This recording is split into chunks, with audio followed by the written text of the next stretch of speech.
Guys, আজকে আমি বানাবো অন্যরকম ভাবে একটা মাছ পোড়া। তো আমি এই পুকুর থেকে এই মাছটা ধরে এনেছি।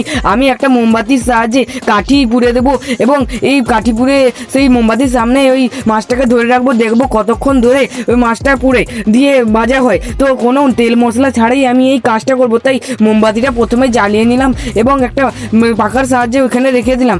দিয়ে এখন চলো এই মাছটাকে রেখে দেওয়া যাক। তো মাছটাকে রেখে দিলাম, আর কতক্ষণ লাগে আমরা দেখবো। তো দেখার পর দেখলাম এ তো অনেক ঘন্টাই লাগলো, মানে 1 ঘন্টা পর আমাদের মাছটা এখন ভালো করে হয়ে গেছে। তো এখন এটাকে টেস্ট করে দেখা যাবে কিরকম খেতে হয়েছে। দেখতেই পাচ্ছ কিরকম হয়ে গেছে।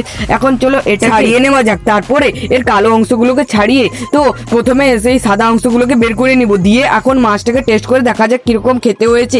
এবং আমি কোনো তেল হলুদ কিছুই দেইনি গাইস, দেখতেই পাচ্ছ কিরকম শুকনো লাগছে মাছটাকে। এখন এটাকে টেস্ট করে দেখা যাক কিরকম খেতে। তো মাছটাকে উঠিয়ে মুখে দিতেই এত খারাপ স্বাদ পেলাম। তো তোমাদেরকে যদি ভিডিওটা ভালো লাগে একটা লাইক করে যেও।